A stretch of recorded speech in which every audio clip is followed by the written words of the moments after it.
All right. Welcome, everyone, to Hack Job Studios, where we analyze the past, review the present, and predict the future of movies and mass media alike. And today on the show, what better way to start our new intro than with Back to the Future? We're going to be talking time travel in movies, and just basically our reactions to these movies. That were pretty important to a lot of people, and I would count myself among those. But before we really get into the weeds of Back to the Future, I want to return to a little segment that we did in the first week that we've kind of let fall by the wayside that I kind of want to get back into because I liked it. Um, just talking about our weeks a little bit, talking about what we experienced as far as movies and culture, news of such things. And I wanted to talk about Shazam because I just saw that. Have you seen that yet, James? No, but that's probably I'm gonna probably watch that this weekend. Right, I will Uh, not spoil anything because this is not the part. And this is not the part of the show where we're doing deep dives. And I can't really say much without spoiling it.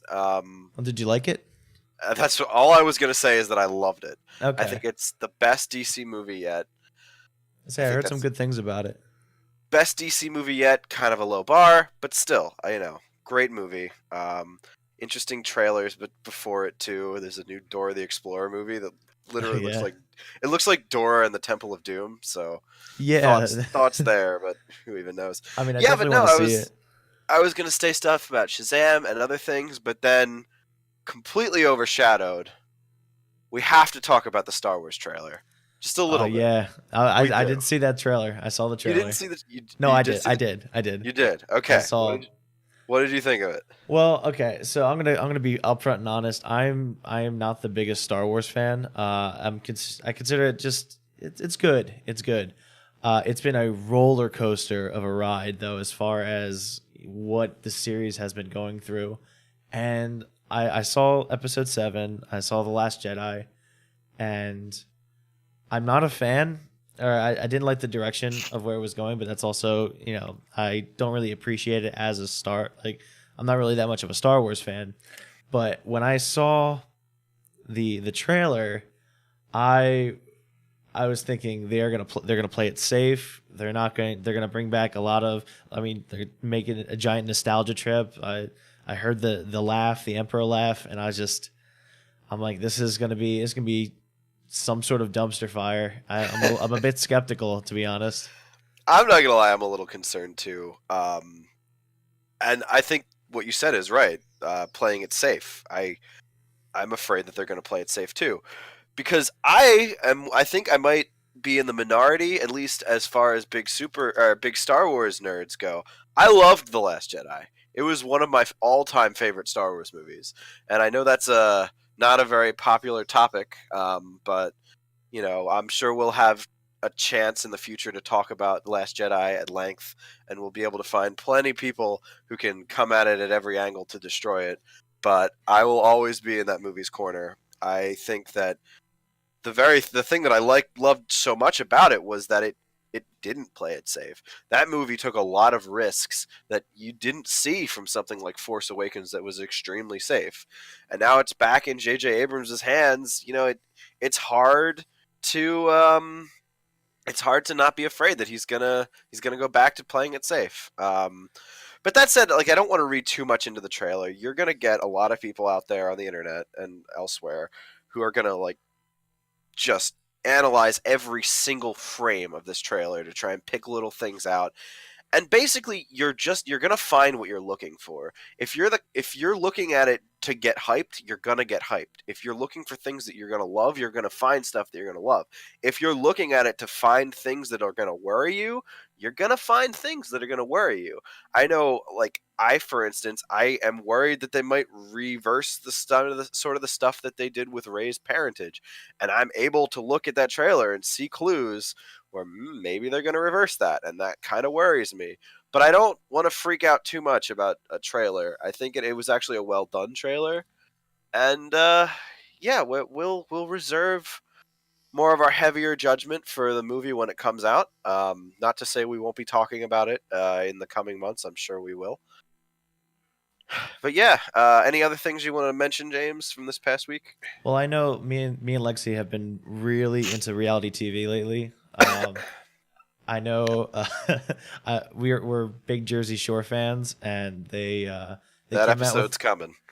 well, yeah, but they just released a Bachelor like a dating show like The Bachelor, but Like a Jersey Shore with the Bachelor? Jersey Shore. Yeah. So I don't know if you're that familiar with the Jersey Shore cast, but there's Paulie and Vinny.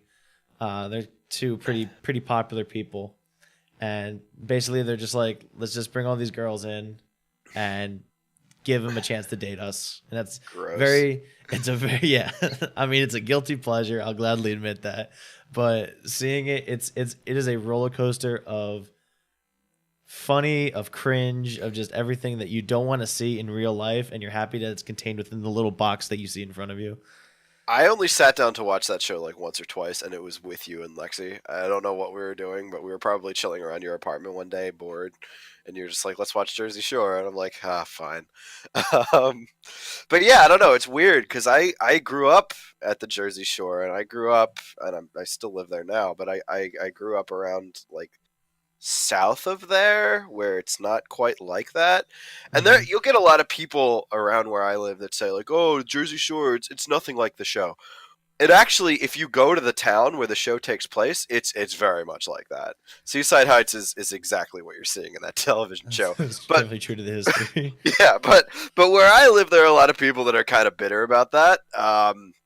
So there are not a lot of people that watch it around here. So when I went to college, where we met, which is also in New Jersey but not at the shore, I was surprised at how many people at our school just absolutely loved the Jersey Shore. At our freshman orientation, I remember they all like gathered together in a big room to watch the season finale, and I was kind of horrified. I'm not gonna lie. Well, the only way I can justify it is that you live vicariously through the characters. It's one of those things where like you have to abide by certain rules of society as like an upstanding person, but they don't have to. And you're like, wow, let me like, oh, what if I was there? What if I was like living it like them? So I think that's sort of No, the I'll admit those couple episodes I watched with you guys, I enjoyed it. it's fun. It's a It's fun. guilty pleasure It's a lot because of fun. It's you total just you put utter yourself in the trash, but shoes. yeah, And I think it's that's the fun. recipe for pretty much any reality TV show. I mean, I'll do one more embarrassing thing where we've just picked up the Real Housewives of Beverly Hills. And Uh, that one I can't speak to. Go ahead. it's just a bunch of rich people talking about how rich they are, and it's all like, unlike the Jersey Shore where a lot of things are physical, this is all like mind games and like the very small verbal attacks that they put on each other because they're so rich and famous. So it's all socialite stuff. Yeah. But again, you put yourself in their shoes. You look at their mansions and their day to day struggles, very first world problems. But and again, it's just a guilty pleasure just to be like, wow, like imagine living that sort of lifestyle. Yeah, that one I don't think I could watch. I hate rich people, and like at least with the Jersey Shore, I can watch it and be like, "Hey, I know that pier." Yeah, it's definitely not as it's not as roller coaster like as the Jersey Shore. There is a Real Housewives of New Jersey, though. There is. Hmm. We were gonna check that out maybe later though. Let's All right, finish this well, one. report back on that. That All that one right. I might. That one I might watch. That's very mob wife, I Right? believe. Yeah. Actually, no, I don't think it was that show. There was a show literally called Mob Wives, right?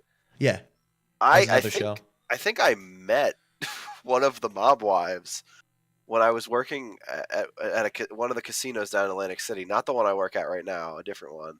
Okay. I feel like I did. I don't know. That was a long time ago. Anyway, let's get into Back to the Future. Yeah. All right, so we're gonna start with Back to the Future. Well, just Back to the Future. Back to the Future. It's a 1985 movie starring Michael J. Fox and Christopher Lloyd. It was directed and written by Robert Zemeckis and produced by Steven Spielberg.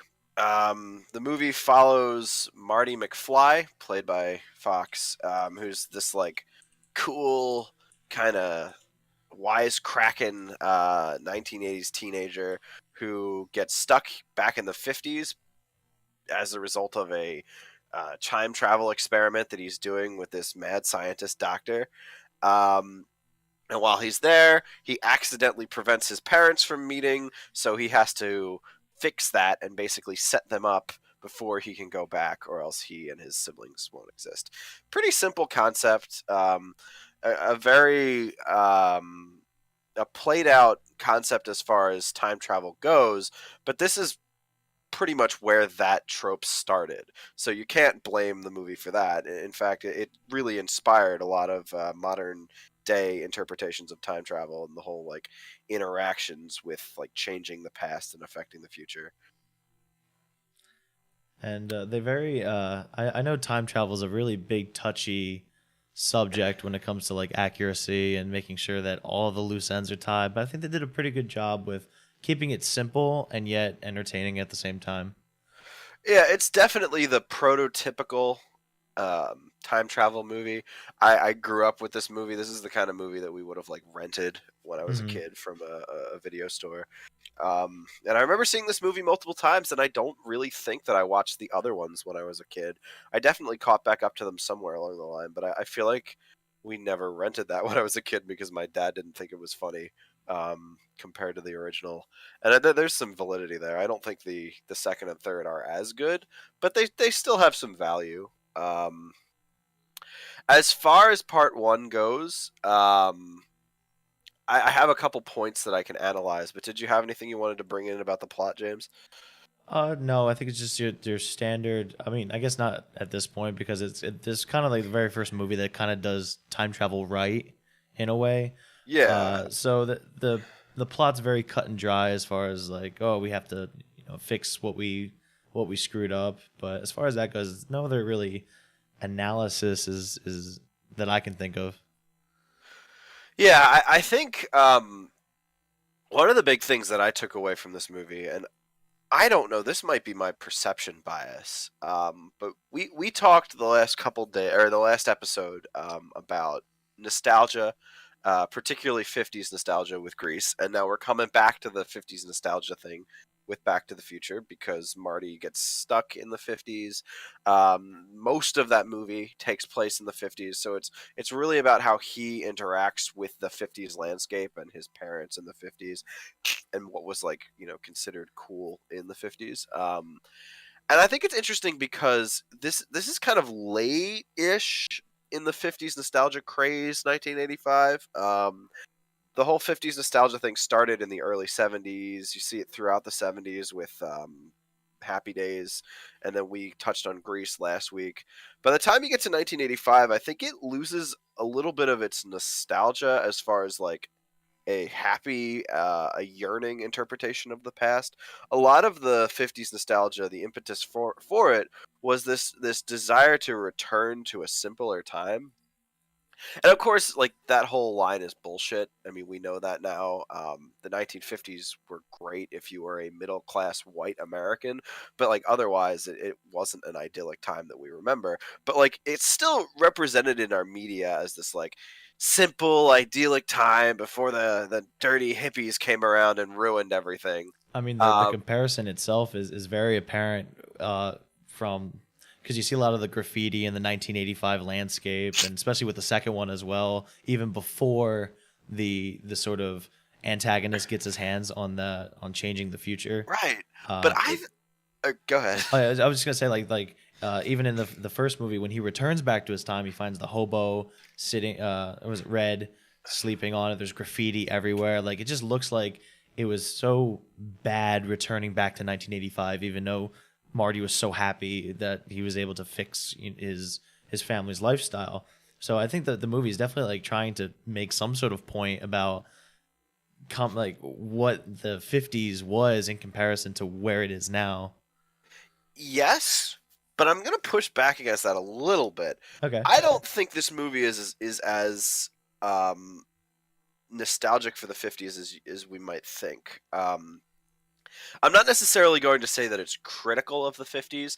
I think that as the obsession with 50s nostalgia continued, you eventually do get to cultural landmarks that start to criticize it. A big one that people remember is like the Iron Giant, which was like very late '90s, where Hmm. they were very critical of like the whole Cold War mentality in the '50s. But I think that this movie is very like '80s apologetic. It it likes the '80s. Like Marty is portrayed as a really cool guy, and like Hmm. he's very cool from the perspective of the '80s. This movie is not ashamed of the time period that it is taking place in and that it is made in, and I actually find that to be refreshing because a lot of nostalgic stuff, they seem to be apologizing for their time and trying to harken back to this simpler time. Marty is like this cool guitar playing roller skateboarding like cool dude. He goes to the 50s, and there's a lot of stuff in the 50s that, again, maybe it's my perception bias. Maybe in 1985 this wouldn't have been seen as lame, but I see a lot of stuff that I think is pretty lame. Like there's that one scene of the kid on those like bouncy shoes, Oh, yeah. and like they're the kind of thing that you would see in like a an early children's toy commercial where they like show the kid bounce into the moon and they're like, look at how cool these things are. But in the from the perspective of the show, they just show him like walking on them, and it doesn't look particularly cool. And then the kids are scooting around on those like egg crate scooters, and they look lame as hell. And then Marty comes up and breaks it off, Makes turns the it into a skateboard. skateboard, and everyone's like, whoa, woo. Like this movie is very much pro '80s, and they're using the 1950s as a comparison of like, look at how cool we are. I do agree with that a lot, because as soon as Marty comes in, you get this fish out of water thing that just it touches on that for like a couple minutes, and then he basically just, I don't want to say rules the town, but he becomes like the coolest kid in town just by proximity. Like he's just suddenly standing up to Biff, and the comparison with his father and from the past and whatnot, and it's just like those small things, and like how he's just able to get in there all of a sudden, take control of the situation, and have everybody just be in awe of him, especially at the ending with the guitar bit. uh Definitely shows evidence of like that, the 80s, being such a bigger improvement than the 50s were. Right. And I think that that's something that you don't really see a lot of nowadays. I think if we're considering when we get to our ideas for if this movie got remade, we have to seriously consider what it would look like for a movie to be proud of the time period that we live in, because you don't see that. I mean, there are not a lot of people to be proud to be walking around in 2019. um, so yeah, I think that this movie is very good. There are a couple little pacing things that, like, if I had to really nitpick, some of the stuff at the end, I think that the whole, the part where the doc is trying to like put the Put the cable back together. yeah, connect the cable. That's that whole like comedy of errors kind of thing. Like it's just kind of Yeah. dumb. Like the movie has already seen its climax. Um, Marty has defeated the bullies. He got his parents back together. Like that was the thing that was really keeping us down. To create all this like needless drama around getting back to the future, and I know the movie is literally called Back to the Future, so there really should be some sort of stakes there, but they don't feel real. I think that you would have to have done something else, maybe introduce a different character there to kind of up the stakes a little bit more. But again, I'm nitpicking because this movie does have a very satisfying climax, even if it's not like exactly where I would want it to be. Um, Plus, the main characters are very lovable, so it's you're rooting for them to succeed. yeah, again, Marty is just cool. Like he doesn't really have a lot of flaws. They get into flaws in the later movies, and I Hmm. think it actually might be to the detriment. Although I kind of like the message of the third one. Um, so do you want to just go right into the second one? Yeah, because there's really, I mean, I see the series as just one giant movie. Right. It definitely feels like that. Now the second one actually doesn't come out until 4 years later in 1989, but you wouldn't know it because it feels like, I mean, it takes place literally like the second after the first one ends. Oh It yeah, feels very much of that time, it's but like it knew it was gonna have that sequel. yeah. So Marty, he goes back to the future. He sees that his life is all like idyllic. He actually improves his father's life because he forces his father to like stand up to his bully Biff, who is kind of the central villain to all these movies. If to the extent that there really is a central villain, I mean, he is the antagonist consistently, even in the third one when it's basically him, but in like a Wild West kind of motif. But it feels like the things that's really keeping Marty and the Doc back are like their own foibles more than anything that any other character enacts on them. But anyway, he defeats Biff. He goes back to the future. He finds that everything's better. He finds that his parents have a lot of things now. So obviously, by '80s logic, that means that you're doing better for yourself. He found that somehow his tampering in the past has replaced his girlfriend with Elizabeth Shue. So that's kind of cool. Um, that's a little joke. They actually recast her. And yeah, so that one starts with the Doc coming back to him from the future. Apparently, there's been some trouble in the future with his kids, so he goes into the future with the Doc and his girlfriend.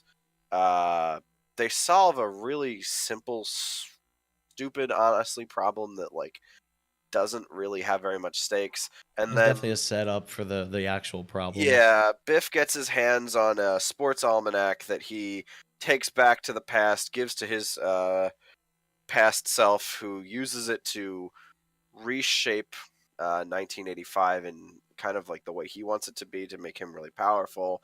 And then Marty basically has to go back to 1955 again to get the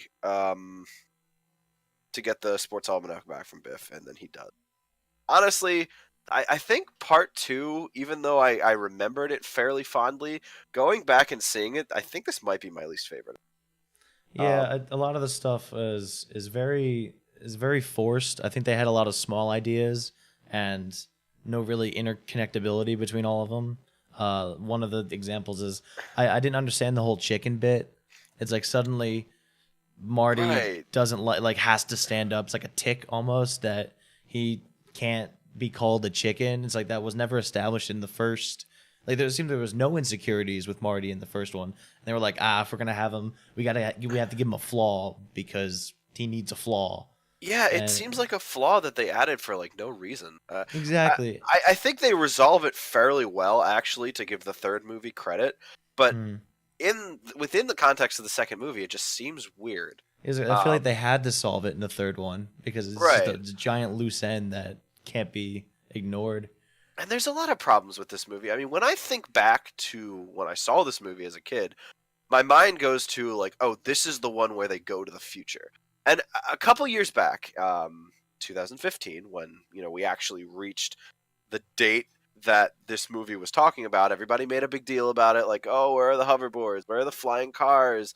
Where are the fusion converters that you can put on the back of your car that can Yeah. turn your leftover beer into gasoline?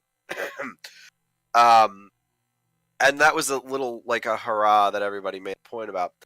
But going back and watching this, the future, which is a cool concept, is like 20 minutes, and then they leave it, and then he goes to a new version of 1985, which is kind of like this dark dystopian thing, Mad Max which is almost, yeah. also kind of cool. And then they leave that, and they go back to 1955. So they have these cool new set pieces that they spend such little time in, and then they spend most of the movie going back to the first movie.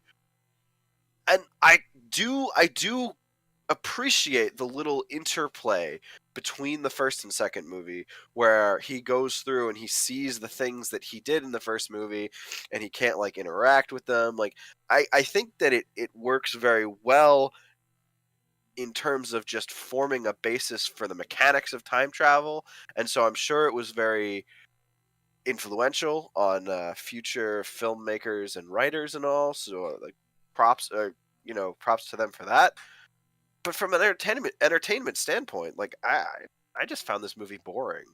Yeah. Also, there was the. I mean, I'm gonna nitpick here, but a lot of the rules that they have established about time travel kind of get contradicted moments later. Like when Doc's going on, it's like, well, you can't see yourself, or else it's gonna cause a time paradox. Well, that happens twice in the movie. You have was her name Jennifer, I believe, Marty's girlfriend, meets her older self, and they just faint. Which, okay, haha, it fulfilled the Doc's first one. But then Doc sees and interacts with his past self in a very like in a weird way that shouldn't have really happened. Like, don't give your past self any clues on who you are by giving him like all the answers to what he already knows. It was just a weird interaction Yeah, because he puts I so much importance on it and yet sort of straddles that line. on the other And hand, like he just says, "Oh, it can cause a paradox," and they are careful. I don't know. Another thing, Jennifer is a prop, yeah, and I think that's a shame because I think you could have done a lot of cool stuff with her, going into the future, seeing her future self, maybe joining Marty for the middle movie to like see everything that he saw.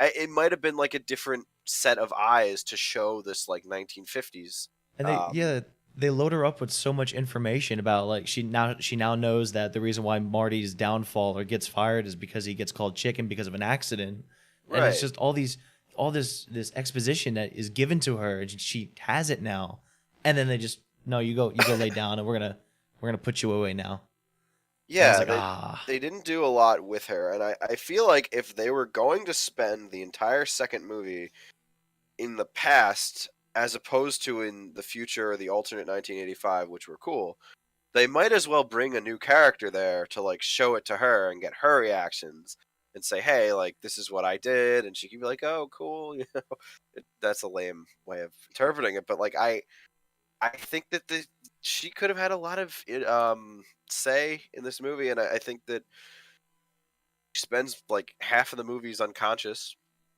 I think that mm-hmm. the best treatment that she gets is in the first movie when she is like a total side character. Like they don't even bring her around, but at least there she's kind of cool. Like she's a pretty decent like I don't want to say strong female character because she doesn't really do much. That's giving them too much credit. But like she's just a cool like Marty's cool girlfriend. She's very like easygoing like he is. They have a decent amount of chemistry in the first one, and I like that. And then in the second and third one, she's a literal prop, and it's a shame. I would have liked to Yeah. have seen more of her.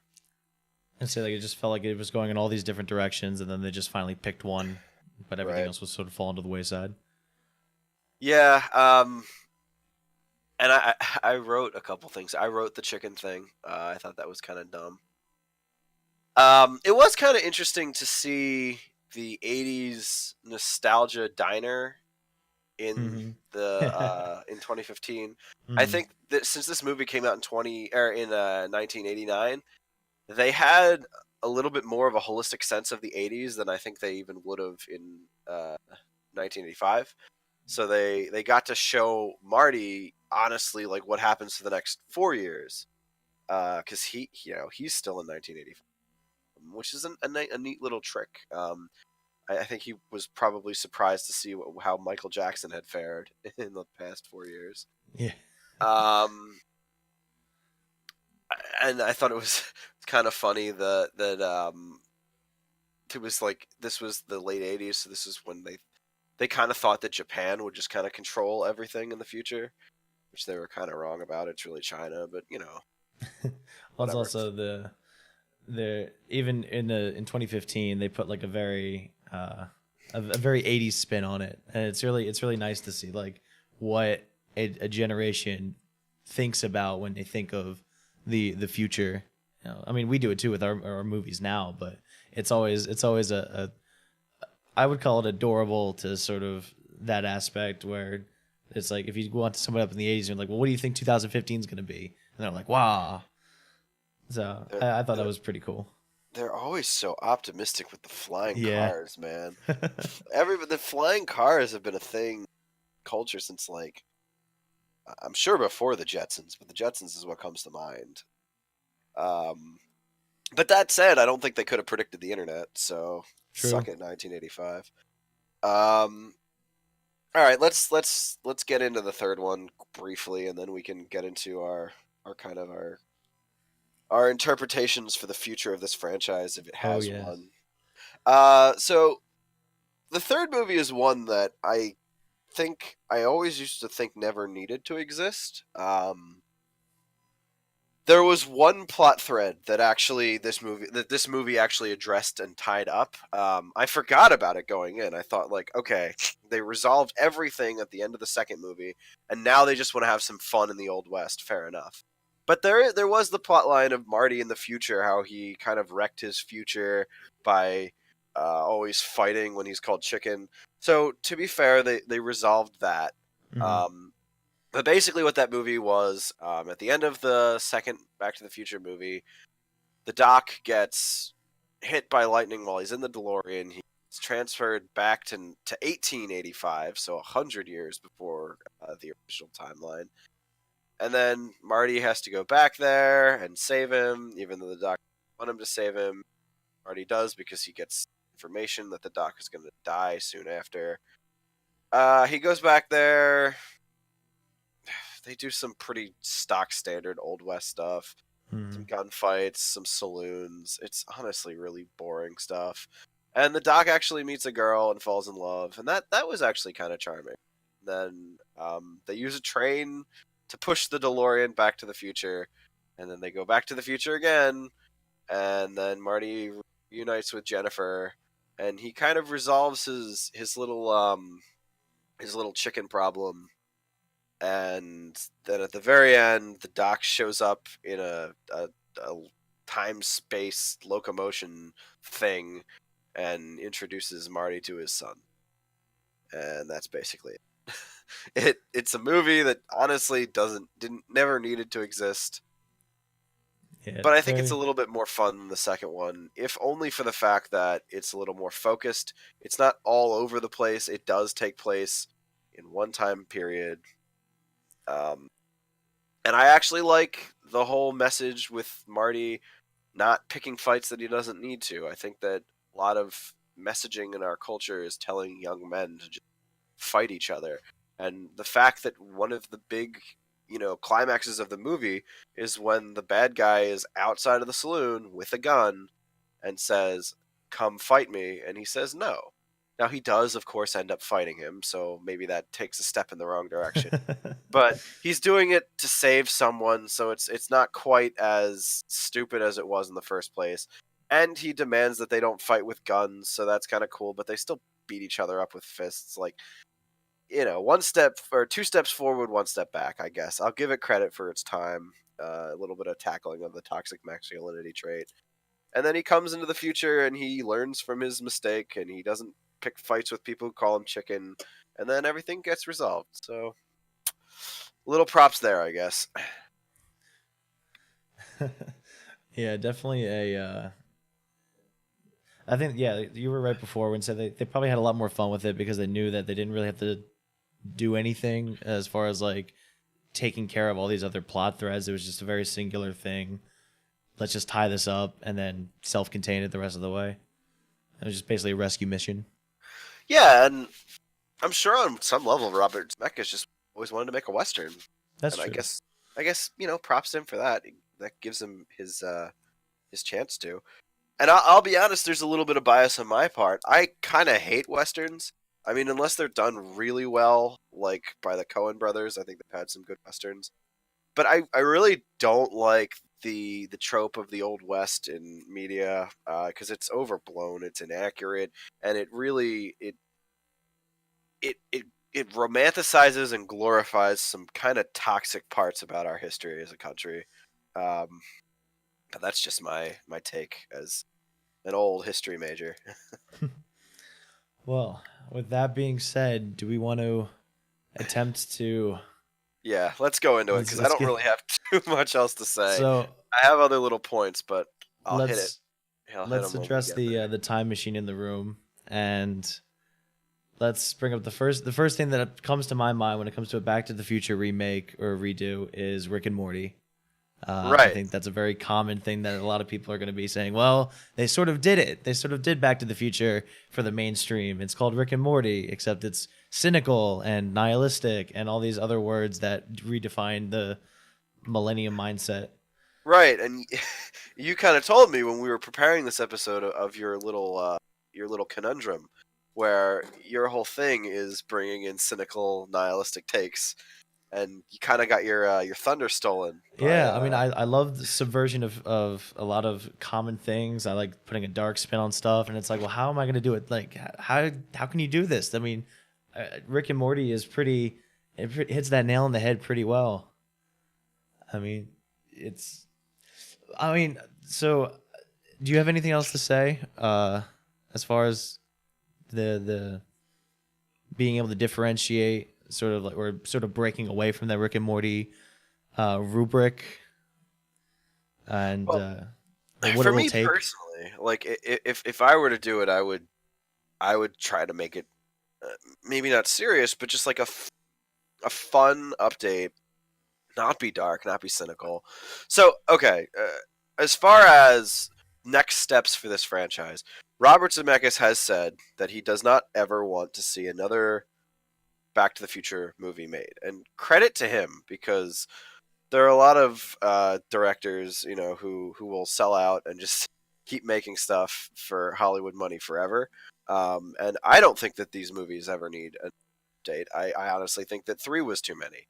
Um, but I think that by the time you got to the third one, it kind of burnt out on its original steam, and it was really the first movie that was like really the strong, iconic cultural moment that everyone remembers.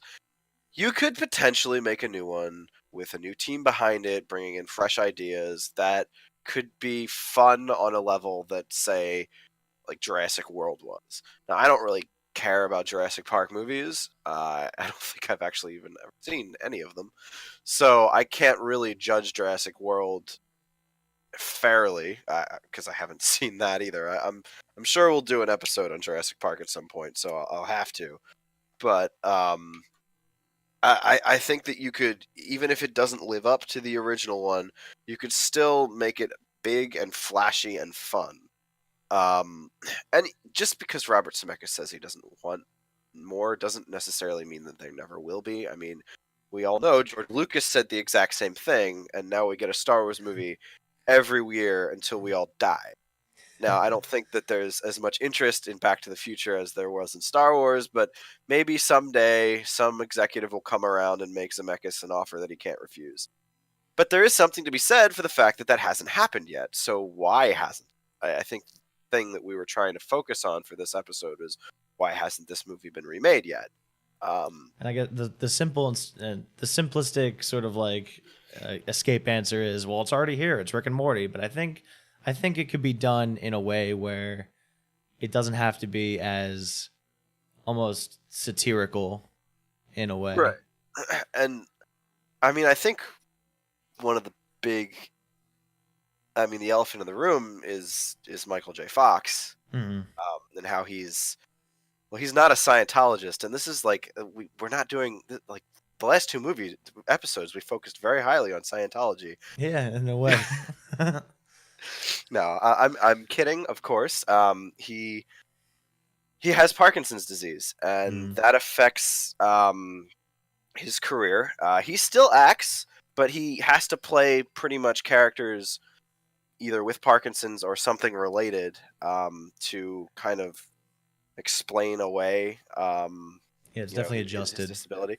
Yeah, and he's amazing in what he can do, and the work that he's done to raise awareness for Parkinson's disease has been great.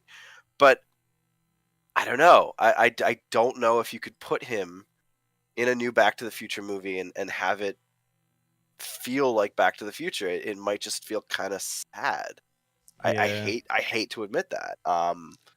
So maybe if you do it, you're not going to make it as a sequel. Because the thing is, even though you jump to like reboot or remake, Otherwise, it would be pretty easy to make like a loose sequel to a movie like That's that's loose. that's what I'm picturing, sort of with my pitch. Right. Like when I Where say loose sequel, I mean like it's a new cast, a new everything, but like the old people are kind of in the background and you like see them and you're like, "Oh, that's that's Marty McFly and he was the first time traveler and we're going to time travel because of him." well, Um go ahead. I was gonna say, I'll touch into a bit with what I'm sort of foreseeing as far as like a pitch.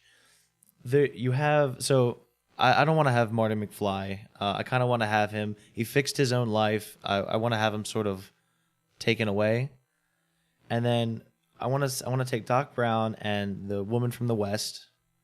They go into the future, and they have a kid, and the movie is now off of Doc Brown's kid, Jules and yeah, or and Vern. well, one of them. I don't know, and it's I want to make it sort of like a documentary on. So it's they go into the future. I want to say they go into the year 3000, and it's the kid, and the kid is sick of time traveling because they're in such a they're in the year 3000. Time travel is pretty much commonplace right now, and they get an influx of people who have just discovered time traveling and have time traveled to the year 3000, and it's a bunch of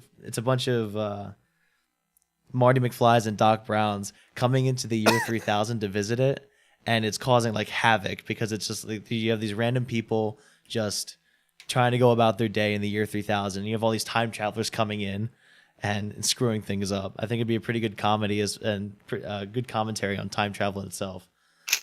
Yeah, I've always thought about like the overuse of time travel. Like I always thought if I was going to write anything time travel related, because one of the biggest like tropes in time travel is like, oh, you go back in time and do you want to kill Hitler or not?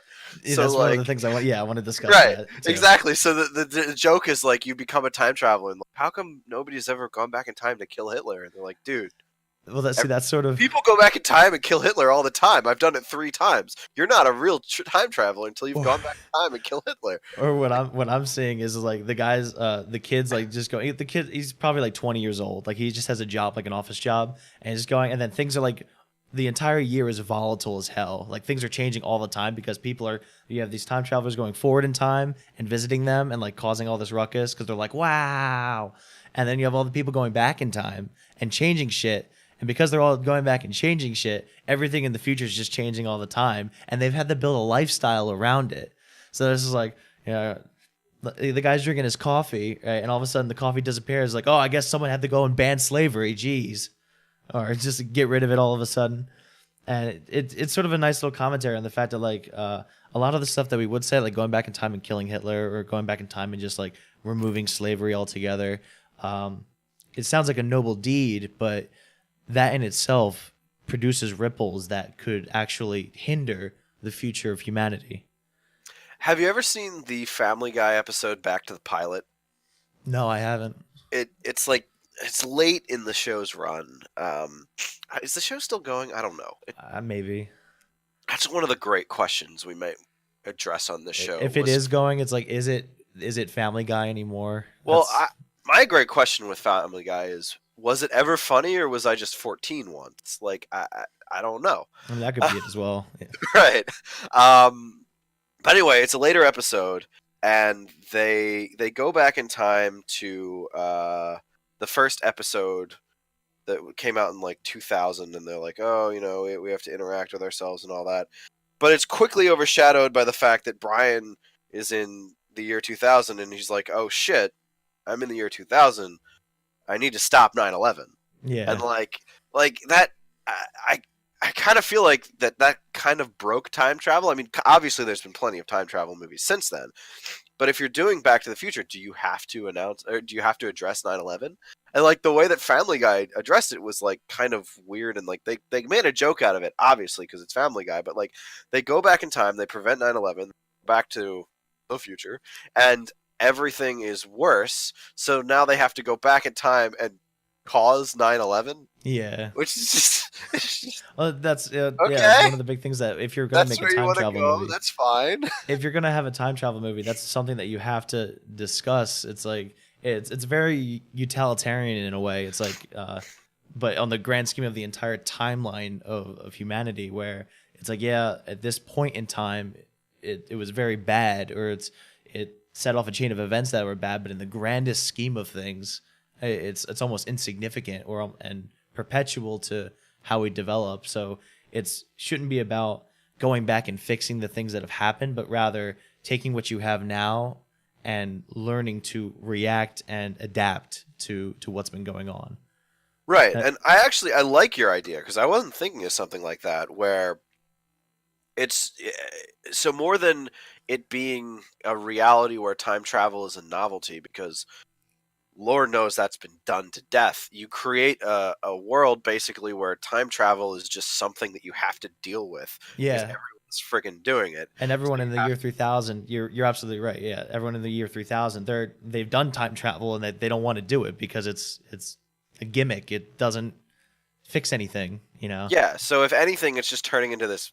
It's a pest, and like they Mhm. have to deal with like the everyday nagging of like, ah, they've gone back in time and they prevented the First World War, which means the price of tea has fallen, which is nice, but there's no computers anymore, and we can't live without that, so we Yeah. have to go back and like And then they got like, I think every person has a you have like a gadget that sort of like resets their instance of what they have, so like it doesn't interfere. So I mean, there's ways you can write that in, but yeah, the biggest thing is basically uh, you're in a time period now where people go to your time as a time period, and I think making that sort of like an office.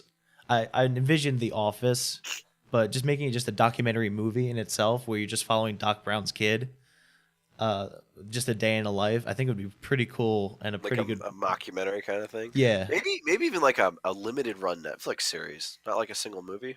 Oh yeah, like a nice I would say like 12 episode series where it's just you follow this guy throughout his day-to-day life, and he gets affected by it because he knows where all the spots are. He knows, how to spot a time traveler, how to know when something's changed so you can like point it out. And I think it'd be pretty nice. Get like a bunch of British actors to be all sardonic about it. Yeah. Well, and also in a way it makes him unique because even though he was born in the year 3000, his parents weren't from the year 3000. So it's kind of like an immigration thing as well. Right? Because they're coming from a different time period, and then nobody in this time period wants the people from the past time period. But this guy, he's a I want to call him Timmigrant, but that that seems too cheeky. But yeah, there's a commentary you can build upon that as well. Like there's ways you can go. I like it a lot. I think one of the big things that I like about it is that it's in the spirit of Back to the Future insofar as the original Back to the Future was very revolutionary in its take on time travel. And if you were to just remake that today, well, you wouldn't be particularly revolutionary now, would you? So Mhm. your take on it is a way to give it its own new revolutionary spin from the perspective of So someone today. who's affected by it. Right, and from the perspective of a media landscape where time travel movies, they're everywhere, so we get a chance. I mean, I say they're everywhere. We haven't really had a big one for a while. No, I think that Christopher Nolan movie that nobody knows anything about but is coming out next year, that has something to do with like quantum there's like mechanics. Looper. I think that was a time traveling movie. Ah, But Ryan Johnson classic. My boy Ryan Johnson. well, it's Uh, also what I also hate is using time travel as a fix-all tool, and it's separate from what we're talking about for the pitch. But like I did see it a lot with Rick and Morty, where I mean with the Cronenberg episode, where we screwed up this timeline, let's fix it. And except in this case, it's dimension hopping, but time travel can sort of be the same thing, where it's like, oh, we made a boo boo, let's go back, and that's well, I think it's lazy storytelling. no, but you don't And understand. They broke all the time turners when Voldemort destroyed the vault, so it's okay now. and it's ridiculous. And it's just something you have to write in to make sure that nobody else can use it, and it's too complicated for trying to solve a simple solution of just maybe taking some extra time and writing a better solution to a problem. I'm not a fan of time travel, pretty much. So a lot of the ways I view it is in a very negative aspect, and I like the idea of people evolving and adapting to where they're at. So that would be my sort of take on it. Well, Uh, I actually like time travel, but I feel like, I mean, I have ideas for like more original time travel concepts, but I mean, I'll be honest, my Back to the Future remake is not nearly as in good faith as yours. I think I don't want to say more cynical about it, but like I had this this vision of like, well, so first off, if you're rebooting Back to the Future, what are the things you need? I mean, what would you think? I think it's actually a pretty simple thing. It's not like a movie like Grease where it has to be set in the 50s. mhm. I think that you can pretty much put it anywhere, but there's a couple things that you need. So like you know what I'm implying here.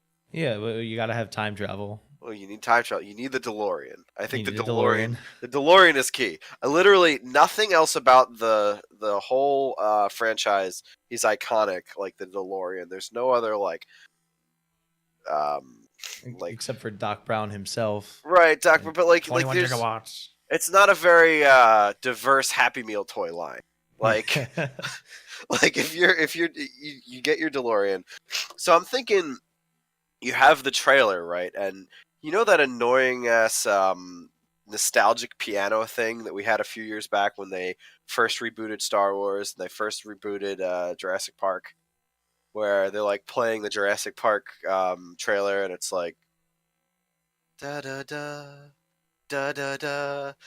Well, you could do the same thing with Bum bum bum bum ba da ba ba. yeah, it's like they're you get like this new like kid, a young kid, and they're like, I heard the stories of the time travel. Dun dun dun dun dun dun dun. And then like they uncover the DeLorean and then it's Okay. like, oh look at this. Dun dun dun dun dun dun dun dun. And then they show them flying around in it, and then there's like a quick cut of like Christopher Lloyd like, oh, time travel's dangerous. Da da da da da da da. Like this little like that just the cheesy.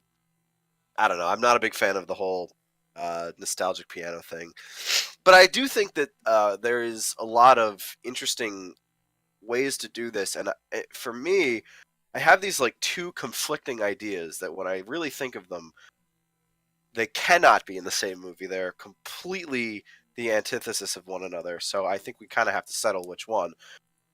On one hand, um, you can take into account so the Back to the Future 2, that little 80s thing that they visited, right? That Mhm. was the like world controlled by Biff and he's evil.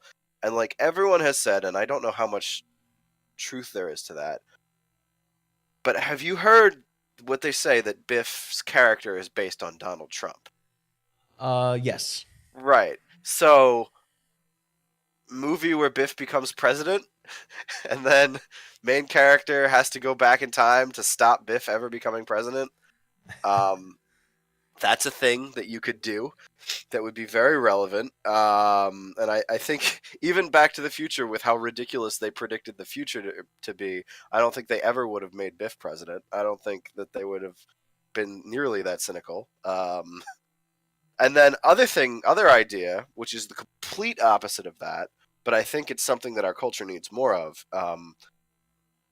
If the original Back to the Future was very proud of its 1985 setting, I'd love to have a character who's like really cool from a 2020 perspective, go back to the 80s and has to like show off how cool he is, Okay. because I don't think that 2020 or 2019 is really proud of itself. But the issue with that is I have no idea how to represent that visually, because I'm a cynic and I can't find anything that I'm proud of in this time period. Even though I'm plenty critical of the times that came behind us. I mean, the 80s, Back to the Future loves the 80s, but a lot of the shitstorm that we live in today was born in the 80s with all the deregulation that we encountered there. But you can't make that into a fun time travel movie because it's like going back to the future. Or you're going back to 1985 to watch Ronald Reagan and Tip O'Neill argue on the Congress floor. Like that doesn't. See, the big thing I would have to look at would be technology, but then again, with the internet really doesn't span time periods, so that would be a really hard thing. You can do a smartphone, but it would be a right. very limited smartphone. But it really wouldn't be a representation of 2000, because like the internet, yeah, you're absolutely right. The internet is the representation of How can you do it without where the we live. internet? And also, I feel like so much stuff around smartphones is so critical of them. Mm-hmm. And I get it. I understand why we're critical of them. We probably should be, but we have plenty of that. Like I'm sick of all the representation of honestly not even people our age, people younger than us, of like how they all have phones, they're terrible. Like fuck off. Like I don't know. But yeah, that those are my like little unrelated Back to the Future ideas. Honestly, if I were to do time travel, I Back to the Future, I would have something kind of similar to what you were saying, but like more of like a very bureaucratic depiction of like there. It's a whole um, order of people who are all time travelers, and they're tasked to like protect all these individual timelines. But the whole like thing behind the timelines is that they're actually created as like created by time travelers by creating like little diversion parts points off from the prime timeline, and Okay. they're created solely for the purpose of being these like paradises for extraordinarily rich people to live in. So they pay to have a custom timeline created, and then there's all these like time travelers who are tasked with maintaining those timelines. Well, that would And actually be pretty cool. Like setting up, like paying an exorbitant amount of money to have a timeline sort of made for you. right, Uh, and surprise, surprise, I'd be very critical of that. Wouldn't like the rich people, and we would end up killing them. You know, yeah, yeah. I'm picturing some you guy, know me, seize the means. but I'm picturing a guy with a clipboard. It's like, okay, do you want to be president? Do you want to be czar? Do you want to be, Right, and do you want to invent the wheel? you can have like a fun, like funny Hitchhiker's Guide esque like take on the whole bureaucratic operation of time travel, and that's where the whole idea of like the killing Hitler comes in, where like the guy becomes time traveler for the first time, and they're like, oh well, why hasn't anyone killed Hitler? And Oh, well, that'd be pretty there are funny. actually 75 million timelines Hitler killed. Everyone who's a time traveler kills Hitler at least 7 times. It's like Career. the Why it's like haven't you killed Hitler yet? it's your initiation in the high school. It's like, oh, I remember when I first killed Hitler. I remember my first Hitler killing. You can make sort of a joke on capitalism with that too. It's like you can buy our exorbitant time travel package where you get to do 3 things, and you have the Yeah. gold package. Or people can go on vacation in another timeline, or people can have like set up like timeshares. There's a lot of things you can do with that. I like that idea. Sorry, this is the basic package. You only get to kill Hitler. You Yeah, can't kill Stalin. Can't kill you Mussolini. can't I watch mean, the pyramids being built. everybody gets to kill Hitler, though. I mean, it wouldn't be time travel if you It's didn't. like buy this package and you get to kill Hitler for free. Yeah. I mean, you could really. I think there's a lot of possibilities with that. Dare I say, infinite possibilities with that thing. But as far as I know, at least on my end, I've sort of bled the series dry for what I want, and I think we've done it in a way where we don't touch Rick and Morty, and I like that. Yeah, I like Rick and Morty. Honestly, I I think do, it's gotten a lot of flack in recent years because its fan base is kind of shitheads. But but I I don't think it also should be judged for its shithead fan base. I think that Justin Roiland and Dan Harmon are really smart guys. I think they're both funny. We bumped into Justin Roiland at PAX. That was cool. yeah, it was. Yeah, Well, all it's more right. like on the creative aspect to it, where because I know people will use a default to it, so like being able to sort of like go outside the box just a little bit is is pretty cool in that concept. As far as the next episode goes, do you Yes. have any ideas? Well, do we want to get back on the Scientologist hype train? We Because can. like we only have 2 guys to choose from. What, Boogie We've done both Nights? of them. We So got, or is it Saturday Night Fever? I'm actually Uh, mostly kidding. I hate both of them, and I hate uh Scientology. Uh, Sorry, Lord Xenu. So Um, I have an idea, and I don't okay, know if we're ready for it, but I kind of want to do The Room. that's a big undertaking. Like, can you make a good Room movie? Or can you make another equally bad Room movie? That's just as I don't successful. think you could do either, but I want to try. Okay, I want to. Yeah, you know what? I think because I was pretty confident about this episode. So I think we're ready. I think we're ready to tackle the room. All right, so we're gonna try both of those things. We're gonna try to make a good Room movie, and we're gonna try to make a so bad it's good Room movie. And I mean, just spoiling it for you right now, I don't think it's possible to try to make a good or a We will so do the bad it's good best we movie. can. I think you have to fall into that. You need the Um, gift. but we'll see. We will see. We'll call up Neil Breen. We'll see what he's doing this week. Maybe get his. Oh man, I got to see his newest one. If you got him to remake the, I just want to see both of those guys on the screen together. Or That's good. like, That'll cause a paradox. I think they'd probably hate each other.